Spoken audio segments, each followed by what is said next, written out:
कराची में आलमी मेयार का अस्पताल, नया ओपीडी ब्लॉक, बंस वार्ड और जेल वार्ड शामिल। हर वार्ड में जदीद तरीन इलाज मुमकिन। सिविल अस्पताल को 100 अरब रुपए से जदीद तरीन तिबी कला बनाया जाएगा। वज़ीर आला ने सिविल अस्पताल के लिए 50 अरब रुपए के मास्टर प्लान की मंजूरी दे दी। 2142 बिस्तरों में मजीद 500 बिस्तर शामिल। अब्दुल सत्तार ईदी मेडिकल टावर की तामीर शुरू। सिविल अस्पताल के अतराफ की सड़कें चौड़ी और एम्बुलेंस से ट्रैफिक जैम से आज़ाद होंगी। डॉक्टर्स और नर्सेस के लिए खुसूसी हॉस्टल्स बनेंगे। वज़ीर आला मुराद अली शाह की ज़ेर-ए-सदारत इजलास में बड़े फैसले किए गए। अब्दुल सत्तार ईदी मेडिकल टावर पर फौरी तौर पर काम शुरू होगा। खस्ता हाल इमारतों और कम इस्तेमाल होने वाली जगहों की जगह जदीद टावर्स तामीर किए जाएंगे। इन टावर्स में मखसूस मेडिकल टावर, सर्जिकल वार्ड और नया out patient department, Burns ward और जेल वार्ड कायम किए जाएंगे। मंसूबे में जदीद मुर्दा खाना, वेस्ट मैनेजमेंट निज़ाम, इंतज़ामी ब्लॉक्स और नर्सेज और डॉक्टर्स के लिए खुसूसी हॉस्टल्स भी शामिल हैं। वज़ीर आला सिंध ने कहा कि यह मंसूबा सिविल अस्पताल कराची को आलमी मयार के तिब्बी मरकज़ में बदलने का संग मील होगा।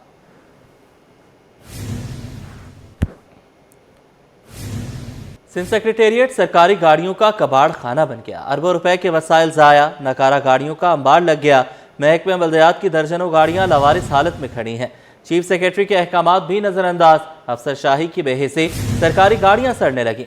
फजीरो, खैबर, ब्लेनो, हायरूफ और करोला भी कबाड़ में शामिल हैं। गाड़ियों के कीमती पुर्जे गायब हो चुके हैं। सरकारी अमला की हिफाजत कौन करेगा? सवालात उठने लगे। महकमे जनरल एडमिनिस्ट्रेशन ने मौक़िफ़ इख्तियार किया। नकारा गाड़ियां मुतल्लिका महकमे खुद ठिकाने लगाए। महंगी अशिया बेचने वालों की शामत, 3 हफ्ते में 97 दुकानें सील, 91 गिरफ्तार। अब तक 4849 गिरा फरोशों के खिलाफ कार्रवाई। मजमूई तौर पर 3,83,83,649 रुपए जुर्माना आयद किया गया। डिप्टी कमिश्नर्स ने रिपोर्ट कमिश्नर कराची को पेश कर दी। इजलास में ट्रैफिक रवानी और पार्किंग का निज़ाम बेहतर बनाने का फैसला। पेशावर भिखारियों के खिलाफ भी एक्शन लिया जाएगा। मसरूफ बाजारों, शॉपिंग मॉल्स और मार्केटों पर ट्रैफिक नज़्म ज़ब्त बरकरार रखने पर जोर। Welcome back. All Pakistan textile mills का वफाकी वजीर तवानाई अवैस अहमद खान को खत। सनती बिजली के नर्ख खित्ते के मुकाबले में अब भी ज़्यादा है। एसोसिएशन ने पावर सेक्टर की साख्ती कमजोरियों पर भी तशवीश का इजहार किया।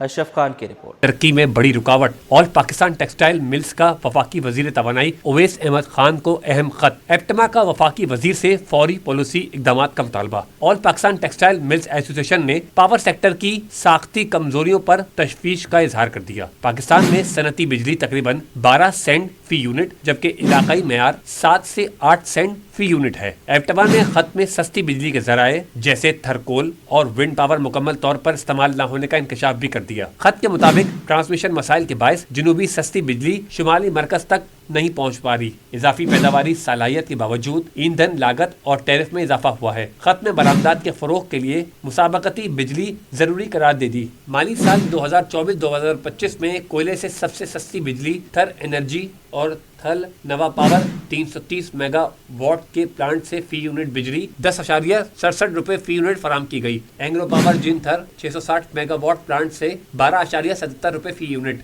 थर कोल ब्लॉक 1 से 330 मेगावाट प्लांट से फी यूनिट बिजली 14.08 रुपए फी यूनिट फराम की गई। Lucky electric power 660 megawatt plant से फी यूनिट बिजली 14.34 रुपए फी यूनिट और Port Qasim electric power 1320 megawatt plant से 15.19 रुपए फी यूनिट बिजली की लागत रही। जबकि चाइना पावर हब के 1320 मेगावाट प्लांट से फी यूनिट बिजली 15.39 रुपए रही। चाइना पावर प्लांट कैपेसिटी का सिर्फ 8% ही पैदावार दे सका, जबकि थल एनर्जी कैपेसिटी का 60%, थल नवा पावर की कैपेसिटी 67% रही।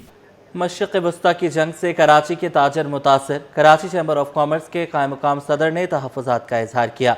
मोहम्मद रज़ा ने कहा है कि मिडल ईस्ट की जंगी सूरत हाल के बायस पाकिस्तानी एक्सपोर्टर्स का कार्गो ट्रांसशिपमेंट पोर्ट्स पर फंस गया है। पोर्ट्स बंद होने से रोज़ाना इजाफी चार्जेस आयद हो रहे हैं। एक्सपोर्टर्स को कार्गो वापस पाकिस्तान लाने का ऑप्शन दिया जाए। काविश मेमन की रिपोर्ट।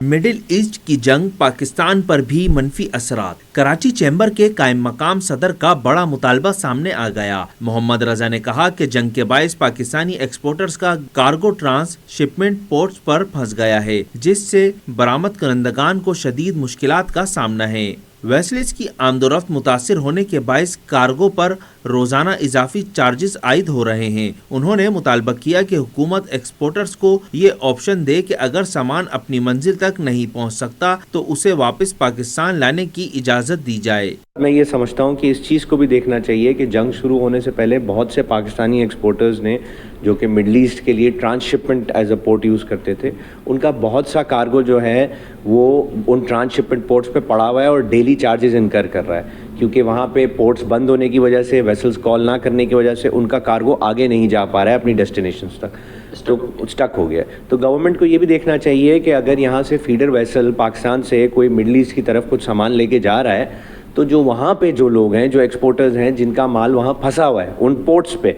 उसको अगर आगे डेस्टिनेशन तक नहीं ले जाया जा सकता, क्योंकि मुख्तलिफ डेस्टिनेशन हैं, एक्सपोर्टर्स को ऑप्शन दिया जाए कि वो उस माल को वापस पाकिस्तान ला सकें। मोहम्मद रजा ने खबरदार किया कि अगर जंग तवील हुई तो आलमी मईशत के साथ बाजारी की तरफ जा सकती है। ये अगर जंग मजीद चली तो ऑल्दो जो रिजर्व्स हैं ऑयल्स के वो निकाले भी जा रहे हैं, IEA जो है वो अपने पास से भी रिजर्व्स दे रही है ताकि दुनिया में ऑयल की सप्लाई में थोड़ी बेहतरी हो, लेकिन हम यही समझते हैं कि अगर ये जंग चलती रही तो मज़ीद ऑयल की प्राइसेस बढ़ जाएंगी और उससे तमाम दुनिया में एक रिसेशन जैसा माहौल आ सकता है। कायम मकाम सदर का कहना था कि कई शिपिंग कंपनियों ने मिडिल ईस्ट के लिए सर्विसेज बंद कर दी हैं, जबकि मुख्तलिफ रूट्स पर वॉर रिस्क सरचार्ज और GRI भी आयद कर दिया गया है, जिसके बाइस बरामदात की लागत में इजाफा हो गया है। कैमरामैन अमजद अली के साथ काविश मेमन, सिटी 21। अमीर जमात इस्लामी कराची मुनम जफर का कहना है कि ईद उल फितर के बाद मेगा सिटी गवर्नमेंट के लिए तहरीक चलाई जाएगी, शहरियों को कॉल दी जाएगी। उन्होंने कराची के साथ नारवा सलूक पर वज़ीर आला सिंध से सवाल भी किया। खुर्शीद रहमानी की रिपोर्ट। कराची के हुकूक का नारा फिर बुलंद। जमात इस्लामी ने ईद के बाद बड़ी सियासी तहरीक का ऐलान कर दिया। अमीर जमात इस्लामी कराची मुनम जफर खान ने इदारे नूर हक में न्यूज़ कॉन्फ्रेंस करते हुए सिंध हुकूमत और पीपल्स पार्टी की कारकर्दगी पर शदीद तनकीद की। बोले 18 बरसों में सिंध तबाही का शिकार हो चुका है। कराची के शहरी आज भी बुनियादी सहूलियात से महरूम हैं। शहर को पानी तक मैसर नहीं, लेकिन उसके बावजूद बिलावल भुट्टो कारकर्दगी पर खुश नज़र आते हैं। कराची में पानी नहीं मिल रहा, मगर बिलावल साहब पार्टी की कारकर्दगी से खुश हैं। कराची में ट्रांसपोर्ट का कोई निज़ाम नहीं। पिछले 18 साल में 300 बसें पीपल्स पार्टी की हुकूमत लेकर आई है, लेकिन बिलावल साहब, मुर्सा भुट्टो साहब की परफॉर्मेंस से खुश हैं। मुनम जफर ने कहा कि करीमाबाद अंडरपास के नाम पर अवाम के साथ धोखा किया गया, जहां 18-18 फीट की गलियां बनाकर मंसूबे को कामयाब करार दिया जा रहा है। उन्होंने सवाल किया कि बिलावल भुट्टो बताएं, शहर के बड़े तरक्याती मंसूबे आखिर क्यों मुकम्मल नहीं हो सके। जिस तरह आपने करीमाबाद अंडरपास बनाया है, जिस जगह अंडरपास की ज़रूरत नहीं थी, आपने 400 करोड़ रुपए खर्च करके 3 साल लगा दिए और 2 पतली गलियां आपने बनाई हैं जो 18 फीट की गलियां हैं। 18 फीट की गलियां हैं। अमीर जमात इस्लामी कराची ने ऐलान किया कि ईद उल फितर के बाद मेगा सिटी गवर्नमेंट के क़याम के लिए तहरीक चलाई जाएगी और शहरियों को इस जदोजहद में शरीक होने की कॉल दी जाएगी। ये भी कहा कि ईद के बाद KMC में अदम एतमाद की तहरीक पर भी काम किया जाएगा। कैमरामैन शाहजेब रज़ा के साथ मोहम्मद खुर्शीद रहमानी, सिटी 21। पाकिस्तान स्टॉक एक्सचेंज में मंदी का रुझान गालिब, कारोबार का अख्ताम शदीद मंदी पर हुआ। अंडर इंडेक्स में 4,687 पॉइंट्स की कमी रिकॉर्ड। इंडेक्स 1,49,178 पॉइंट्स पर बंद हुआ। काविश मेमन की रिपोर्ट। पाकिस्तान स्टॉक एक्सचेंज में कारोबारी हफ्ते के पहले दिन कारोबार का अख्ताम शदीद मंदी पर हुआ, जहां 100 इंडेक्स में 4,687 पॉइंट्स की बड़ी कमी देखी गई। इंडेक्स 1,49,178 पॉइंट्स की सतह पर बंद हुआ। कारोबार के दौरान इंडेक्स 1,48,747 पॉइंट्स की कम तरीन सतह तक गिर गया, जबकि एक मौके पर 5,000 से ज़ायद पॉइंट्स की कमी भी देखी गई। माहिरीन के मुताबिक बढ़ती हुई जुग्राफियाई सियासी कशीदगी, ملک کی سیکیورٹی خدشات اور میکرو اکنامک ہے یقینی کے باعث سرمایہ کاروں کے اعتماد کو شدید دھچکا پہنچا ہے، جس کے اثرات اسٹاک مارکیٹ میں نمایاں طور پر دیکھے گئے۔ دیکھیں، جب تک یہ سچویشن رہے گی آپ میں نہ صرف مارکیٹ میں انویسٹر کا کانفیڈنس آئے گا، ٹھیک ہے نا، پھر دوسرا یہ ہے کہ آپ دیکھ رہے ہیں کہ جو آئل پرائز مارکیٹ میں شوٹ کی ہیں، اس کا بھی امپیکٹ جو ہے نا وہ ہمارے اسٹاک ایکسچینج میں بھی آ رہا ہے، انٹرنیشنل مارکیٹس بھی آپ دیکھیں کہ ڈراپ ہو رہی ہیں، اور جب تک یہ سچویشن رہے گی آپ یہ دیکھیں گے کہ مارکیٹ اس طرح سے والیٹائل رہے گی۔ اس ہفتے بھی ایسے ہی لگ رہا ہے، کیونکہ دیکھیں ابھی کروڈ آئل کا جو ریٹ تھا وہ پچھلے دنوں نیچے آیا تھا، لیکن پھر ابھی $100 اور $97 ابھی بھی چل رہا ہے، تو اس وجہ سے مارکیٹ کو ایسا ہی رہے گی کہ کبھی اوپر نہ کبھی نیچے۔ گزشتہ ہفتے کے آخری روز کاروبار کے اختتام پر 100 انڈیکس 1,53,866 پوائنٹس پر بند ہوا۔ کیمرامین امجد علی کے ساتھ Kawish Memon, city 21۔ Sindh high court اور دیگر عدالتوں میں کیسز کی سماعت اور فیصلوں کے حوالے سے رپورٹ دیکھتے ہیں۔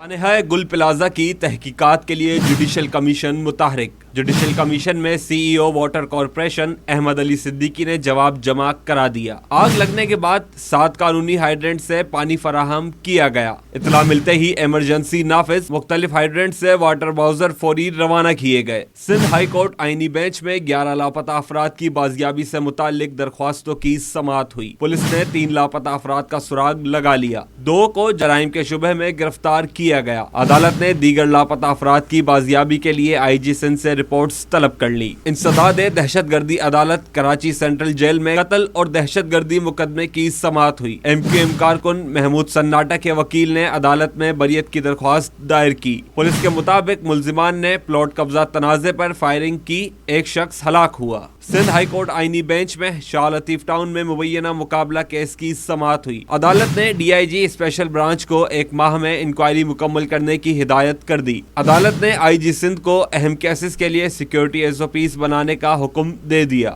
جوڈیشنل میجسٹریٹ شرکی میں چائلڈ پورنوگرافی الزام میں گرفتار ملزم فیصل پیش ہوا۔ عدالت نے ملزم فیصل کو عدالتی ریمانڈ پر جیل بھیجنے کا حکم دے دیا۔ تفتیشی افسر سے آئندہ سماعت پر مقدمے کا چالان طلب کر لیا۔ ماہ سیام کی رونق عروج پر ہیں، افطار دسترخوان کی روایتیں برقرار ہیں۔ ہم ہیں شاہین فاؤنڈیشن کی جانب سے رمضان المبارک میں سڑک کنارے اور دیگر مقامات پر روزہ افطار کروانے کا سلسلہ جاری ہے۔ 26ویں رمضان المبارک کو فاؤنڈیشن کے تحت رضاکارانہ خدمات انجام دینے والوں میں عید کے سوٹ تقسیم کیے گئے۔ تفصیلات اس رپورٹ میں۔ رمضان المبارک ایثار، ہمدردی اور خدمت خلق کا مہینہ، مستحق اور سفید پوش طبقے کو سہارا دینا وقت کی اہم ضرورت۔ خدمت کے جذبے سے سرشار ہم ہیں شاہین فاؤنڈیشن کی جانب سے فلاحی سرگرمیاں جاری۔ کراچی والوں کی یہی تو ہے اصل پہچان۔ فاؤنڈیشن کئی برسوں سے مستحق اور نادر افراد کے لیے افطار کا اہتمام کر رہی ہے اور اس نیک کام کو تسلسل کے ساتھ جاری رکھے ہوئے ہے۔ فاؤنڈیشن کے زیر اہتمام سینکڑوں روزے داروں کو افطار کرایا جا چکا ہے۔ ہماری پروگریس ہوتی رہی ہے اور آج 6واں سال ہے، تو آپ دیکھ سکتے ہیں کہ کتنا ویل آرگنائز ہم لوگوں کو یہاں پر روزہ افطار کروا رہے ہیں۔ اور یہاں پر جو آپ نے جو سوال کیا کہ اور بھی لوگ ہمارے ساتھ مختص ہیں، ڈیفینیٹلی کراچی کی ایک elite business gathering and business مطلب mindset are connected with this foundation and they are helping with us. دوسری جانب ڈونر خالد کا کہنا ہے کہ فاؤنڈیشن کئی برسوں سے اس طرح کا کار خیر سر انجام دے رہی ہے۔ ہماری کوشش ہوتی ہے کہ لوگوں کو باعزت طریقے سے کھانا کھلایا جائے۔ یہ صرف انسانیت کی خدمت ہے اور ہمارے چیئرمین صاحب اس پہ کافی سالوں سے محنت کر رہے ہیں، تو ہم بھی کوشش کرتے ہیں کہ ان کے شانہ بشانہ کھڑے ہو سکیں اور ان کو سپورٹ کر سکیں۔ تو جن لوگوں کے راستے میں روزے کھلتے ہیں تو وہ یہاں پر آ کر اپنا اور بہت ایک پرسکون اور باعزت طریقے سے لوگوں کو افطار کرایا جاتا ہے۔ رمضان المبارک کے 26ویں روزے کے موقع پر بھی افطار دسترخوان سجایا گیا۔ موقع پر فاؤنڈیشن کی جانب سے رضاکارانہ خدمات انجام دینے والے رضاکاروں میں عید کے سوٹ تقسیم کیے گئے۔ ماہ رمضان میں مخیر افراد اور فلاحی اداروں کی جانب سے روزے داروں کے لیے افطاری کا اہتمام۔ واٹر پمپ پر روزانہ سینکڑوں راہگیروں کو افطاری کرائی جاتی ہے۔ مبشر حسین کی رپورٹ۔ نیکیوں کا موسم بہار، شہر بھر میں روزے داروں کے لیے سڑکوں پر بھی افطاری کا اہتمام۔ فہد فاؤنڈیشن کی جانب سے واٹر پمپ چورنگی کے مقام پر 300 سے زائد روزے داروں کو افطاری کرائی جاتی ہے۔ فاؤنڈیشن کے جنرل سیکرٹری ارشد علی کا کہنا ہے کہ اس فلاحی سرگرمیوں کا مقصد صرف اور صرف اللہ تعالیٰ کی خوشنودی حاصل کرنا اور معاشرے میں خدمت خلق کے جذبے کو فروغ دینا ہے۔ یہ تقریباً 4 سال سے چلتا ہوا آ رہا ہے فہد خان فاؤنڈیشن کا دسترخوان، اور یہ آپ نے ابھی دیکھا ہے کہ عوام کا رش 250 سے 350 سے افراد یہاں موجود ہوتا ہے. ہم ان کے لیے کرتے ہیں جو کہ روزانہ کی دیہڑی دار مزدور دار طبقہ ہوتا ہے، یہ ان کے لیے افطار ہوتا ہے. سفید پوش جو ہوتا ہے یہ ان کے لیے افطار ہوتا ہے. تو اور ہمارا ڈیلی بیسس پہ بھی دسترخوان ہے، لیکن ابھی ہم نے کچھ ٹائم کے لیے دسترخوان اپنا روک دیا ہے. سابق ایم این اے ریحان ہاشمی نے بھی افطاری میں شرکت کی اور فاؤنڈیشن کے اقدام کو سراہا. ہر سال اور رمضانوں میں خاص طور پر فہد خان فاؤنڈیشن میں جو ڈیلی ویجز کے لوگ ہوتے ہیں، جو مزدور طبقہ یہاں پہ بہت بڑی تعداد میں بیٹھا ہوا ہوتا ہے، جو کہ صحیح معنی میں ڈیزرونگ ہے. منتظمین نے کہا کہ واٹر پمپ چورنگی میں ہر سال افطاری کا اہتمام کرتے ہیں، جس میں راہگیر اور مزدور افطاری کرتے ہیں. کراچی والے جو ہیں وہ کسی کو بھوکا نہیں دیتے، چاہے ہمارے پاس کتنی مشکلات ہے، پریشانی ہے، تو ہم چاہے ہماری بجلی کا مسئلہ ہو، گیس کا مسئلہ ہو، لیکن ہم کسی کو بھوکا نہیں دے سکتے. تو اسی سلسلے میں دسترخوان لگتے ہیں ماشاء اللہ. صرف رمضان میں نہیں، رمضان کے علاوہ بھی لگتا ہے. میں یہاں پہ پچھلے سال بھی آیا تھا اور اس سال بھی آیا ہوں. نو ڈاؤٹ بہت بہترین کام کر رہے ہیں، اور یہ لوگ تو بھائی رمضان کے علاوہ بھی کر رہے ہوتے ہیں. تو بہترین تھی، بریانی تھی اور وائٹ بریانی تھی، پھر روح افزا، کھجورے، بہت کچھ تھا. اللہ تعالیٰ ان کو اور انشاءاللہ ترقی. ماہ رمضان میں شہر بھر میں مختلف مقامات پر مخیر حضرات اور مختلف فلاحی اداروں کی جانب سے روزے داروں کے لیے افطاری کا اہتمام کیا جاتا ہے. کیمرہ مین حسنین صدیقی کے ہمراہ مبشر حسین، سٹی 21.